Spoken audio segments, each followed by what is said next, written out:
The cake was chocolate. Someone had written, "Good luck, Diane," on it in pink icing with 2 exclamation points, which told you everything you needed to know about how seriously they had taken my warnings. Brandon Fitch stood at the edge of the break room with a plastic cup of sparkling water and said, "We're really going to miss you. But honestly, I think this transition is going to be good for the team." Sometimes fresh eyes are what a system needs. Fresh eyes. The system he was referring to was a proprietary industrial process control network I had spent 7 years building, documenting, and maintaining for a specialty chemical manufacturing company. The system ran 4 production lines. The system talked to 11 vendor APIs. The system had 3 layers of failover logic that I had written by hand because the off-the-shelf solution couldn't handle our reaction temperature tolerances. Brandon had fresh eyes. I had the only copy of the master configuration passphrase in a sealed envelope in my coat pocket, which was about to come with me. I ate a piece of cake. It was very good cake. If you've ever spent years being the only person who understood how the engine actually ran, like, and subscribe. Because this is about what happens when management decides that documentation requests are a personality problem and then finds out on a Monday morning what the personality was protecting. My name was Diane Collier. I was 46 years old. And for 7 years I had been the senior process control engineer at Hartwick Chemical Manufacturing, a specialty chemicals producer in Akron, Ohio, that made industrial-grade surfactants, polymer intermediates, and custom batch compounds for 38 clients in the automotive, pharmaceutical, and personal care manufacturing sectors. Hartwick ran 4 production lines. Combined annual output, approximately $84 million in product value. The production lines were not the kind of infrastructure you could describe to someone who hadn't run them without losing them in the third sentence. They were not a factory in the simple sense. Each line ran continuous batch processes with tight thermal and pressure tolerances, real-time quality parameter monitoring, automated feedstock dosing, and waste stream management that had to stay within EPA permit limits, or we were looking at a regulatory event. The system that controlled all of this was called the Hartwick Process Integration Network, and I had built it. Not inherited it. Not implemented a vendor package. Built it.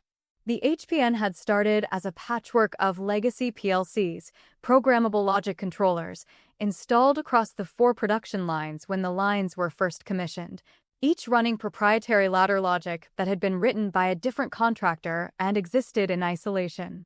Line 1's control system didn't talk to Line 3's. Line 2's feedstock dosing system ran on a protocol so old that the vendor who had written it had been acquired, dissolved, and absorbed into a larger industrial controls company that no longer supported the original firmware.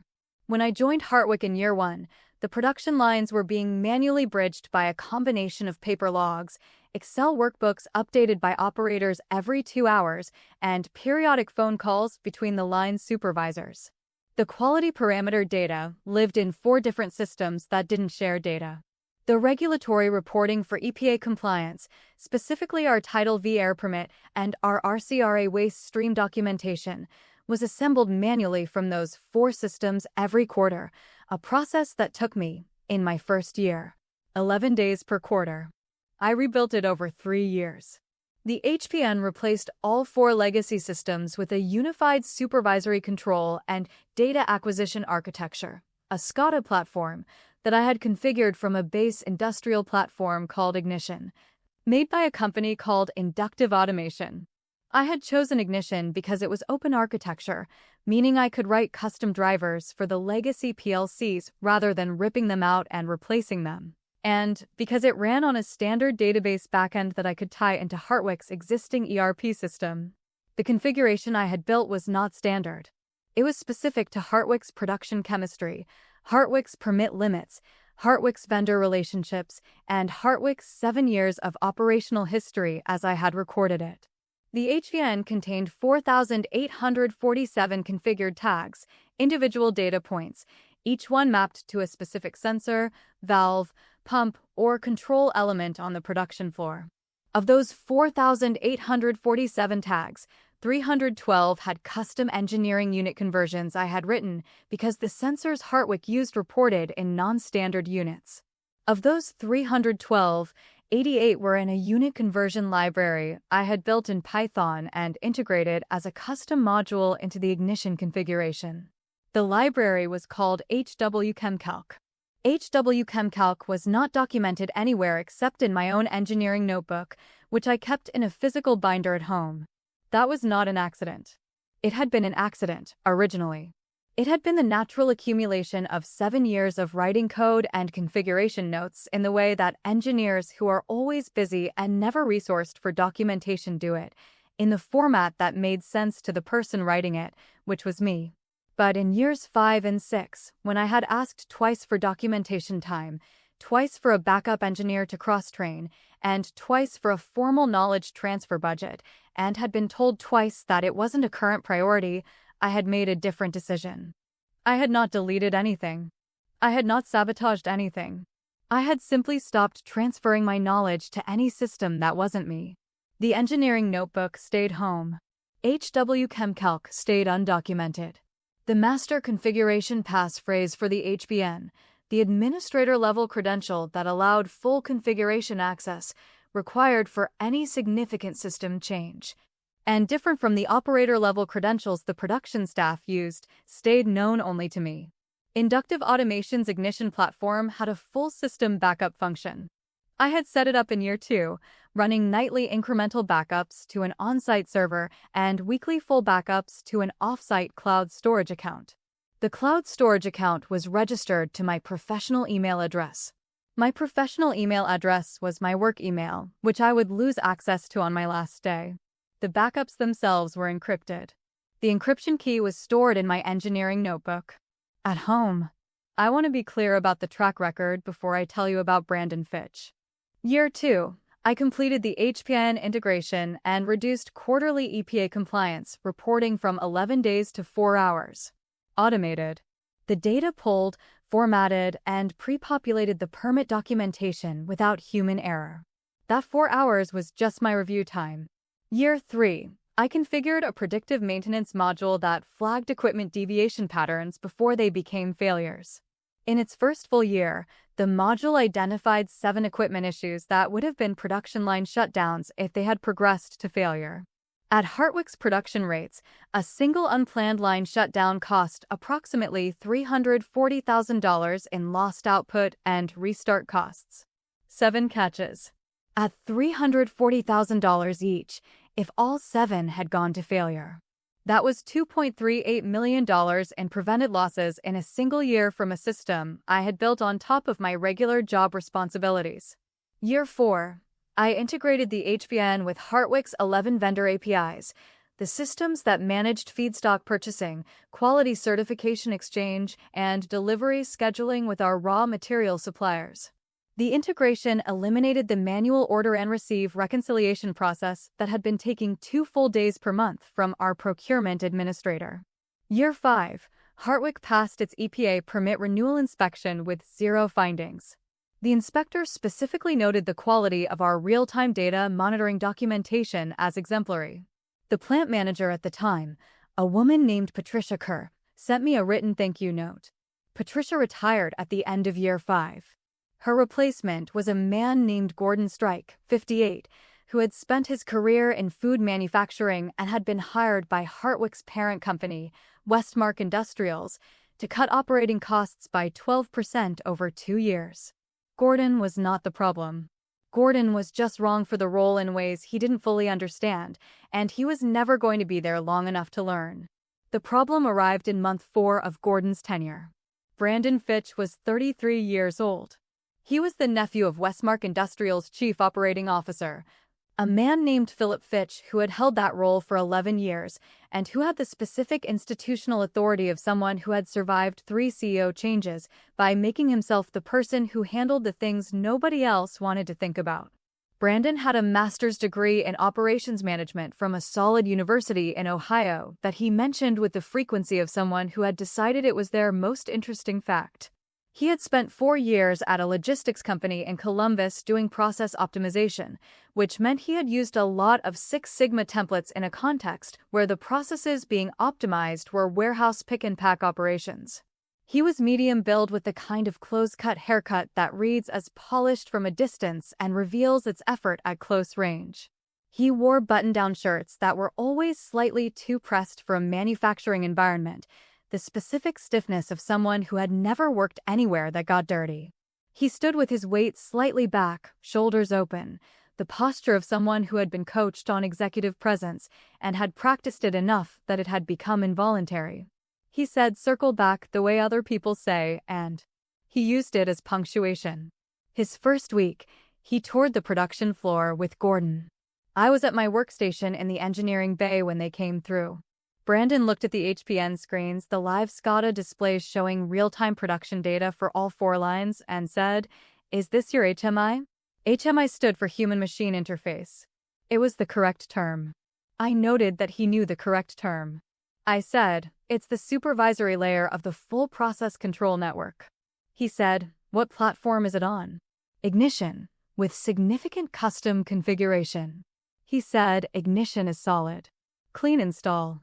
Clean install in year 2, fully custom configured over years 2 through 4, with ongoing maintenance and development since.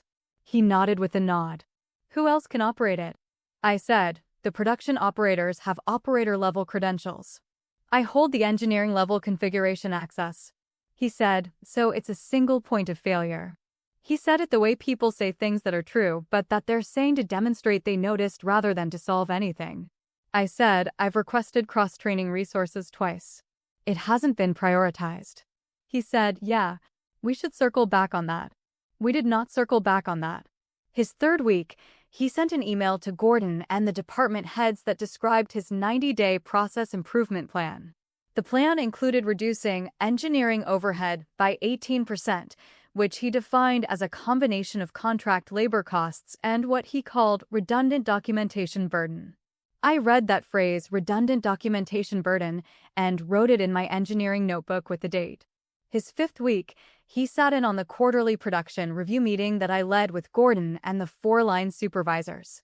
I presented the HPN performance data, uptime, predictive maintenance flags, quality parameter trends, EPA compliance status. At the end of the presentation, Brandon said, "The data's good. But I'm wondering if we're overcomplicating the reporting. Like, does Gordon need all of this? Could we simplify it?" Gordon said, "The EPA compliance documentation has to be this detailed." Brandon said, "Right, but that's quarterly. For the weekly review, could we just do a dashboard? Top 5 metrics? Keep it clean." I said, "The full data set is what the predictive maintenance system runs on. If we reduce the reporting scope, we reduce the early warning detection." Brandon said, "I just think we're creating a lot of work for ourselves." I said, "The 7 unplanned shutdowns we prevented last year cost approximately $2.38 million to prevent. The current system is what caught them." He said, "Right, but were they definitely going to fail?" He asked that question with genuine sincerity. Were they definitely going to fail? I said, "That's what predictive means." He moved on. His 7th week, he submitted a formal proposal to Gordon and to Fitch at Westmark recommending the replacement of the HPN with a standardized SCADA template that Westmark used at 3 of its other manufacturing facilities. The standardized template was a fine system for a standard manufacturing operation. It was designed for discrete parts manufacturing. Hartwick made batch chemistry. The difference between discrete parts manufacturing and batch chemical production, from a process control perspective, was roughly the difference between a stopwatch and a spectrometer. I wrote a 14-page technical memo explaining why the standardized template could not manage Hartwick's process parameters, could not interface with our legacy PLCs without a complete equipment replacement program estimated at $4.1 million, and could not replicate the custom unit conversion functions in HW ChemCalc without a development project that would take 18 to 24 months. Gordon read it. He forwarded it to Fitch. Fitch forwarded it to Brandon. Brandon wrote back, "Diane raises some fair points. Let's table the platform migration for now and focus on other optimization opportunities." Other optimization opportunities meant my annual performance review came back with a rating of meets expectations instead of the exceeds expectations I had received for 6 consecutive years. The rating was accompanied by a comment from Brandon. Diane is a strong technical contributor, but can be resistant to change and sometimes creates obstacles to process simplification. I read that and looked at the window for 11 seconds. Resistant to change. I had built a $2.38 million per year loss prevention system in my spare time. I typed my response to the review, checked it twice for tone, and submitted it. Then I started updating my resume. His 9th week, the company announced an organizational restructuring. My role, Senior Process Control Engineer, was being reclassified. The new title was Process Systems Technician. The reclassification came with a 14% compensation reduction to align with Westmark's standardized engineering role bands. $138,000 to $118,700. A demotion in title. A demotion in pay. No conversation. An email from HR. I submitted my resignation that afternoon. The meeting with Gordon was brief. He looked genuinely uncomfortable. He said he hoped I would reconsider. I said I appreciated the years and thanked him for the good parts of the working relationship, which were real. He said, "Brandon thinks we can manage the transition internally." He stopped. I said, "I'll be available through my notice period. 2 weeks. Per my employment agreement." The farewell cake was on a Friday. My last day. Brandon gave a short speech about my contributions and the exciting road ahead for the team. He said circle back twice. He thanked me for leaving everything well-positioned for the next chapter. Well-positioned. I had not done a formal knowledge transfer. Because every time I had requested time and resources for a formal knowledge transfer, I had been told it wasn't a current priority. I had completed my contractual obligations. I had worked my 2-week notice. I had been available for questions. Nobody had asked the right questions because nobody knew what the right questions were. The HPN was running. The production lines were running. Everything looked normal. I ate my piece of cake. Then I walked to my car. The sealed envelope in my coat pocket went with me. The engineering notebook was already home. My last act as a Hartwick employee had been to confirm, on Thursday afternoon, that the cloud backup storage account was configured to use my professional work email as the recovery address. The recovery address that would be deactivated at 5 p.m. Friday. I had not changed it. Changing it would have been proactive interference. Not changing it was simply a failure to update a setting before I lost access. These are different things in ways that matter. I drove home and made pasta with the specific focus of someone who has been holding their professional composure together for 2 weeks and is now, finally, home. I had a glass of wine. I watched a documentary about the construction of the Millau Viaduct in France, the highest cable-stayed bridge in the world, because I had a specific weakness for watching engineers solve enormous problems in difficult conditions. Then I went to bed. I slept completely. The call started at 6:47 Monday morning. Not to me. I mean the cascading series of calls between Hartwick employees that started at 6:47 Monday morning, which I reconstructed later from multiple sources. What had happened was this. Saturday afternoon at approximately 3 p.m., the HPN had generated a configuration error on Line 3's feedstock dosing module. This was not unusual. These errors occurred periodically and required an engineering-level configuration correction, a minor adjustment to a dosing sequence parameter that had drifted from its set point. Under normal operations, I would have received an automated alert on my phone, logged into the system remotely, made the correction in approximately 8 minutes, and the dosing module would have returned to normal. There was no one to receive the alert. The alert had been going to my work phone. My work phone had been returned on Friday. The production operators had not been given alerts for this category of error because, under the PIN's alarm management configuration, engineering-level configuration errors were routed to the engineering team, not the operators. This was correct design. Operators should not be making configuration changes to a process control system. The error had persisted through Saturday and into Sunday. By Sunday evening, Line 3's feedstock dosing had been running on a drift that was small enough not to trigger the hard safety shutoff. I had set those thresholds conservatively, so the line kept running, but significant enough to begin affecting batch quality. Sunday night's Line 3 output failed quality testing at 6:30 Monday morning. This was the first visible symptom. The quality lab flagged the batch. The Line 3 supervisor, a man named Ted Kowalski who had been at Hartwick for 14 years and who had a very accurate sense of when something was wrong, called the production manager. The production manager called Gordon. Gordon called the engineering bay. The engineering bay had two people, a junior process technician named Aaron, who had been at the company 8 months and whose job was operator support, not system engineering, and an empty desk where I had sat for 7 years. Aaron looked at the HPN screens. He saw the configuration error flag on Line 3's dosing module. He had never corrected a configuration error. He called Gordon. Gordon called Brandon at 7:15 a.m. Brandon was at 7:15 a.m. a person who had been at a manufacturing company for 11 weeks and who had spent the bulk of that time in meetings and reviewing spreadsheets, and who had genuinely believed that leaving things well-positioned meant something that it had not meant. He went to the plant. He stood in front of the HPN engineering workstation. He looked at Aaron. He said, "Can you fix it?" Aaron said, "I don't have engineering access." Brandon said, "Can we get engineering access?" Aaron said, "Diane had the engineering credentials." Brandon said, "There has to be a backup." Aaron said, "I think Diane set up the backups." A pause. Brandon sat down at the workstation and tried Diane's username. Then tried his own credentials. Then tried admin/admin, which was the default credential for new Ignition installations, and which I had obviously changed in year 2. The system did not accept any of them. He called IT. IT arrived at 7:58 a.m.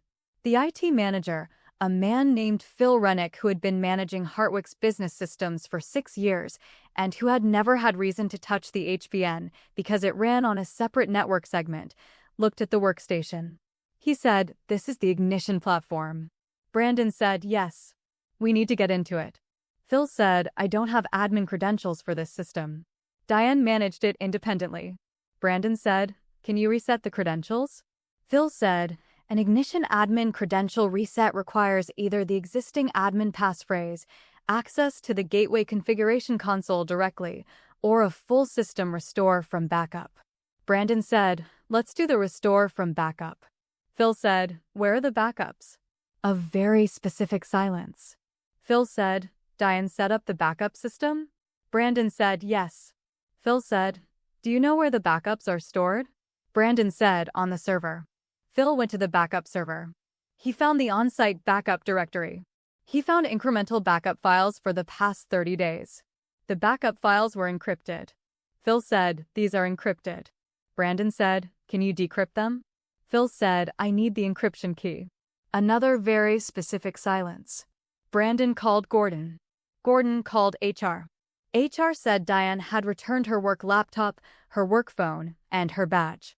All equipment was accounted for. There was no documentation of any system credentials or encryption keys in the offboarding checklist.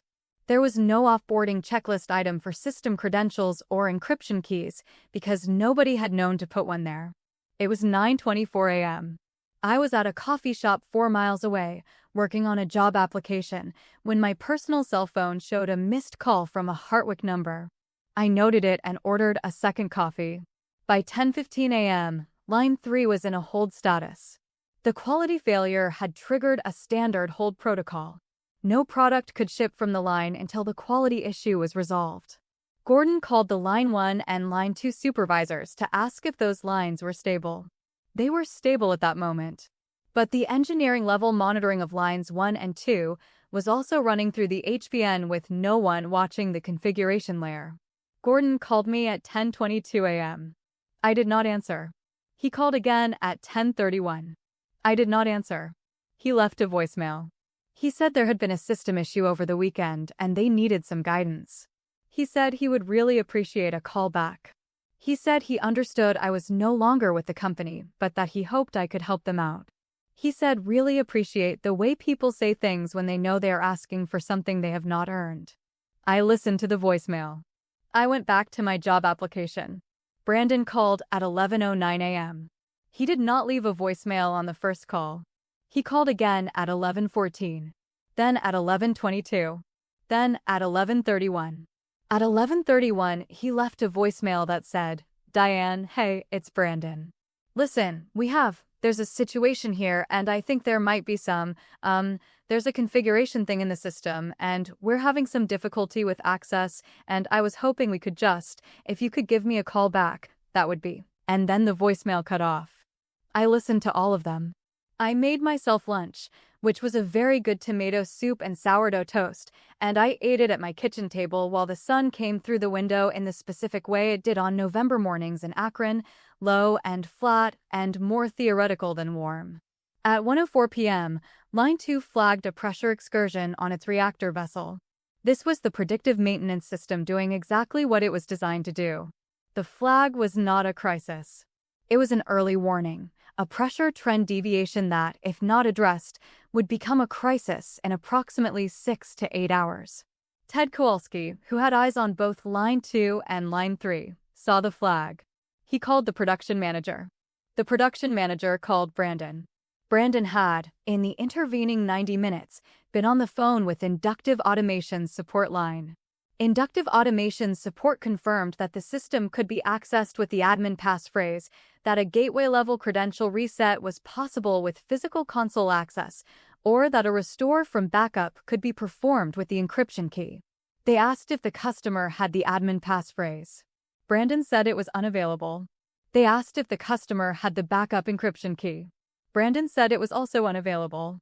Inductive Automation support said that in cases where both the admin passphrase and the encryption key were unavailable, the options were either to reconstruct the configuration from scratch, which required the original engineering documentation and typically took weeks, or to escalate to their professional services team for a forensic configuration recovery, which had a 3 to 5 business day turnaround and started at $24,000. Brandon said he would call back. He called Gordon. He said, "We have a significant problem." Gordon said, "How significant?" Brandon said, "I need to call Philip Fitch." That was the gut punch moment. Not the public one. The private one. Because calling Philip Fitch meant admitting to Philip Fitch that the nephew Philip Fitch had placed at Hartwick had managed to functionally paralyze the production control system of an $84 million a year manufacturing facility within 4 days of the departure of the only person who knew how to run it. Brandon made the call. Philip Fitch asked 3 questions in order. How bad is it? Where are the backups? Did Diane leave contact information? The answer to the first was, bad. The answer to the second was, encrypted and inaccessible. The answer to the third was that she had left a personal cell phone number in her HR file. Philip Fitch did not call me directly. He called Hartwick's general counsel, a woman named Irene Sabo who had been Westmark's in-house legal counsel for 8 years and who I had spoken to twice in my career, both times in connection with EPA permit matters. Irene called me at 2:47 p.m. I answered. She said, "Diane, this is Irene Sabo from Westmark Legal. I understand you know why I'm calling." I said, "I have 9 voicemails suggesting I might." A pause. The pause of a lawyer recalibrating. She said, "The company is in a difficult position. There are 2 production lines with active issues and a third with an early warning flag. The engineering access to the control system is inaccessible. We're trying to understand what it would take to resolve this." I said, "What it would take to resolve this is the admin passphrase, the backup encryption key, and approximately 4 hours of my time walking whoever is at the workstation through the process." She said, "Can you provide those?"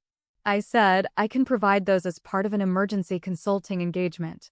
A silence. I said, "I'm happy to discuss terms." She said, "What terms are you looking for?" I said, "I'll send a consulting agreement to your office this afternoon. I have an attorney who will handle the drafting." She said, "Who is your attorney?" I gave her Miriam Hooper's name. Miriam was a labor and consulting attorney in Akron who I had spoken to twice in the previous 2 weeks, because I had not walked into my last day at Hartwick without some professional preparation. Irene said she would have their attorney coordinate with Miriam. I said they should move quickly. The Line 2 pressure excursion has approximately 4 hours before it requires intervention. She said, "I understand." I said, "Thank you, Irene." I called Miriam. The consulting agreement was drafted and sent to Westmark's legal team by 4:15 p.m. Miriam had been precise and thorough. Emergency consulting engagement. Scope: HPN access restoration, Line 2 and Line 3 issue resolution, system stabilization, and a 30-day structured knowledge transfer period. Rate: $385 per hour for direct technical work, $275 per hour for knowledge transfer and documentation sessions, with a minimum engagement of 120 hours. A formal written acknowledgement that Hartwick's management had been informed on 2 separate occasions that the HPN configuration existed as a single point of failure and that knowledge transfer and backup access resources had been formally requested and denied.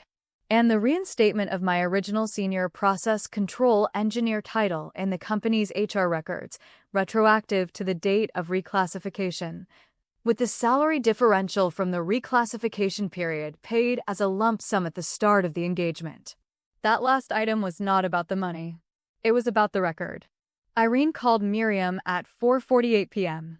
She said Westmark accepted all terms except the retroactive title reinstatement. Miriam said it was non-negotiable. Irene said she would need to consult. She called back at 5:11 p.m. She said Westmark accepted all terms. I drove to the plant at 6 p.m. The plant at 6 p.m. in November smelled the way it always did: reactor chemistry and ambient temperature differentials, and the faint ozone of the electrical panels. The smell of a place doing chemistry at scale. I badged in on a visitor credential. Gordon met me at the door. He looked like a man who had spent 8 hours finding out what he didn't know. He said, "Diane, thank you for coming in." I said, "Where's the engineering workstation?" Brandon was in the engineering bay. He was still in his pressed button-down, but the collar was open and there was something different in his posture. The weight was no longer balanced back. It had shifted forward into the specific posture of someone who has been holding tension in their jaw all day. He said, "Diane." I said, "I need the workstation." He stepped aside. I sat down. I opened my bag and removed the sealed envelope. Inside was a single index card with the admin passphrase written in my handwriting. I typed it into the terminal. The HPN engineering interface opened. The Line 2 pressure excursion flag was amber. It had been amber for 3 hours. In approximately 90 minutes it would have gone red. I navigated to the Line 3 dosing module configuration. Found the parameter drift. Made the correction. 6 minutes. I navigated to the Line 2 reactor pressure trending module. Identified the valve sequencing drift. Corrected the PID controller parameters. 11 minutes. I ran a system-wide diagnostic to check for any other drift events across lines 1 and 4. Line 1 had a minor temperature compensation drift on its heat exchanger. I corrected it. Line 4 was clean. Total elapsed time to restore stable operations across all 4 lines, 31 minutes. I turned to Gordon. "Lines are stable," I said. Line 3's output from this weekend needs to be reviewed for quality disposition.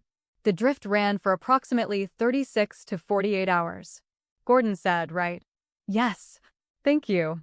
Brandon said, "Diane, I want to." I said, "My attorney will coordinate the knowledge transfer schedule starting Thursday. The first session will be HW ChemCalc documentation. That will take 2 full days. I'd recommend blocking Ted Kowalski and Aaron both for those sessions." Brandon said, "What's HW ChemCalc?" I looked at him. It's the custom unit conversion library the HPN uses for 88 sensor types. Without it, the temperature and pressure data from approximately 1/3 of the configured sensors reads in incorrect units, which means every alarm threshold for those sensors is wrong. A silence. He said, "We didn't know that existed." I said, "No." And then, because I am not without a small degree of professional satisfaction when the moment is exactly right, I said, "That's what the knowledge transfer is for." I picked up my bag. I left the building. The permanent damage at Hartwick was documented across 3 categories. The Line 3 quality failure from the weekend's unmonitored drift had produced 14 batches of off-specification product. Those 14 batches represented approximately $280,000 in product value. They had to be disposed of as waste under RCRA protocols, which added $42,000 in disposal costs. The Line 3 quality hold had been visible to two of Hartwick's clients whose orders were in the affected batch queue. One of them, a pharmaceutical intermediates customer named Genova Applied Sciences, which represented approximately $3.8 million in annual order volume, had sent a formal quality incident inquiry on Tuesday morning. Genova's quality assurance requirements were stringent. They were an FDA-regulated manufacturer, and their supplier qualification standards required a formal CAPA, corrective and preventive action report, documenting the cause and resolution of any batch quality event. The CAPA process took 6 weeks. Genova placed Hartwick on a 90-day quality probation, during which all incoming product required additional third-party testing before release. The additional testing cost Genova money, which they billed back to Hartwick at $4,400 per batch. Over the 90-day probation period, they ordered 22 batches. $96,800 in pass-through testing costs. After the probation period ended, Genova's procurement team sent a supplier evaluation notice. It cited the quality incident, the CAPA timeline, and what they described as gaps in process control engineering redundancy. They reduced their annual order volume with Hartwick by 40%, shifting the remaining volume to a competing supplier. That was $1.52 million in lost annual revenue, from a $280,000 product loss, plus $42,000 in disposal, plus $96,800 in testing, plus the consulting engagement costs. The consulting engagement ran 147 hours over 32 days. At the blended rate Miriam had negotiated, that was $49,645, plus the retroactive salary differential from the reclassification period, $3,142. Total documented financial impact of Brandon Fitch's process optimization, $1.99 million in the first 90 days and $1.52 million in ongoing annual revenue loss. The annual cost of my original salary, $138,000. The 14% they had tried to cut from it, $19,300. They had tried to save $19,300 a year. It cost them $1.99 million in 90 days. The math was its own kind of document. Philip Fitch did not remove Brandon from Hartwick immediately. He moved him to a project role with reduced operational authority. Gordon retained plant management.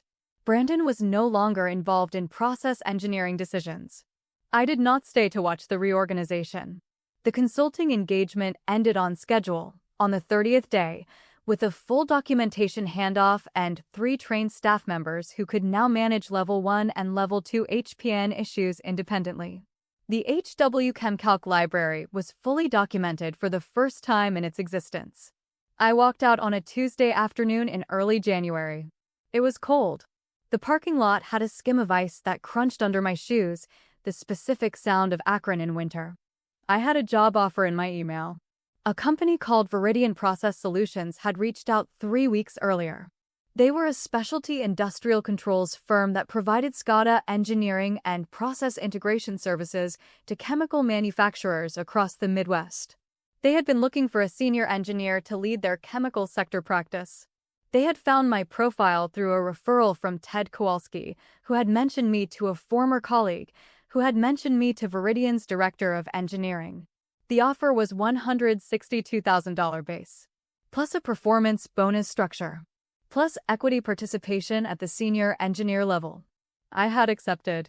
My first project at Veridian was a process control integration for a specialty coatings manufacturer in Cincinnati who was running the same patchwork of legacy PLCs that Hartwick had been running when I joined 7 years earlier.